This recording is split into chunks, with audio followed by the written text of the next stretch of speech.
Okay, so I've got these lines driven down your sort of left side. Again, if you want, again, sort of, you could put 2 clubs against the wall there while you're doing that. Almost put one on your right hip, so you'd have to move away from it. If I was to put a club here now, up against my right hip, if I was to go that way, I'm going to nudge it, so I can keep the club on my right hip and then...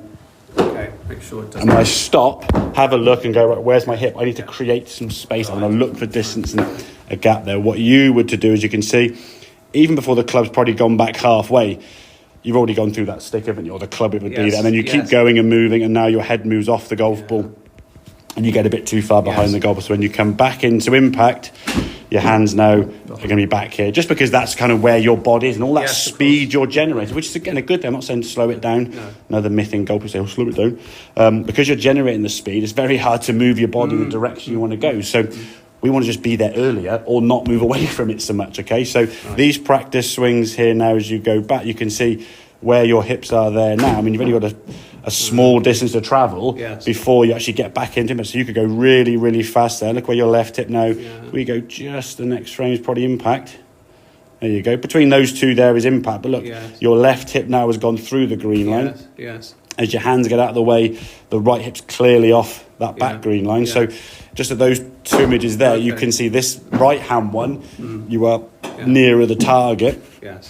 And then swinging through. Just remember not to sort of keep the head down there, because now you can't actually keep going through, which is fun. But again, people get told that from day dot, and it's almost ingrained, like you must keep your head down and all this kind of.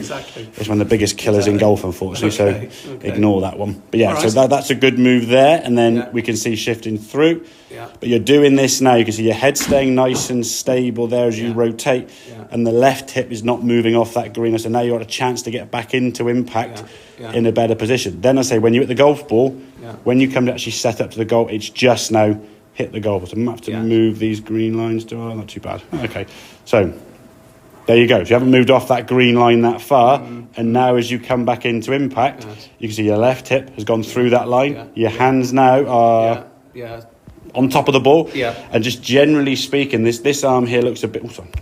that arm there at impact looks a bit more kind of sort of scoopy, was behind the golf ball. This one, everything just generally moving in that direction. The strike on those last couple were decent because you're getting your low point where it wants to be, but we only do that if the body moves effectively.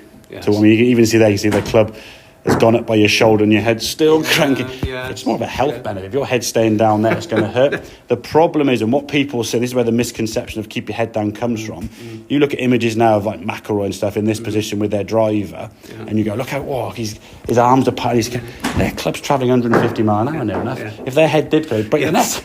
They're not keeping their head down. The club head's overtaken so fast. It can't keep up quick enough. You look at a tour player with a wedge or a pitch shot, they're like this. They're almost looking at target before impact. So the body has to move. But I think, what I would suggest for you now is, again, practice is important, but at the same time, going to the range once a week is more than enough, okay? If you can do that moving up against the wall there, over and over again, say 5 minutes a day, you probably we reckon you could do that move maybe, 40 or so a minute. So you could probably get almost 200 in a 5 minute window.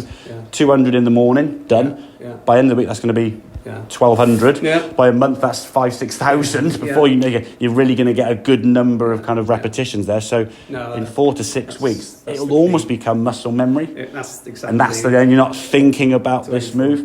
And that's the problem on a golf course. As we say, you've got people who, when you play your best golf, your brain is working. You can't say, just stop thinking. That's the best thing. No, your brain has to work. When you're on a golf course thinking, you're thinking about what you want to achieve. Where's the bunkers? Where's the trees? Where's the water? What club am I going to take? What's the line? All these kind of things, focusing on your target. Then when you're hitting the golf ball, your motor skills take over and you just hit it. And then your emotional side, okay, was it a good shot? Was it a bad shot?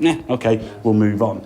But most people play golf, their emotions are all over the place. They're thinking about their golf swing and the motor skills can't work. So you just duff it, fat it, thin it, and then your emotions get more and more up and down because you're in a variety of shots, And then the logical start coming, you start thinking about your swing, gets in your own way. Okay, does that make sense? That does. Excellent, very, very good. No, well done.